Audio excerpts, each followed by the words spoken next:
I was inspired by my time at the cabin and decided to make a fire at home.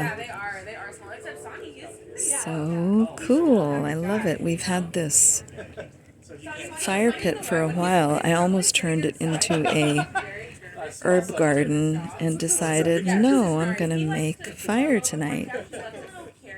Yeah, he does. He's hilarious. He cracks me up. He is super cute. He's like a little plump. He's like evenly shaped on like. That's really going. Wow! Holy crap! That's hot. Yeah, It's a campfire. That's a nice campfire. They're really sweet. Well, mommy.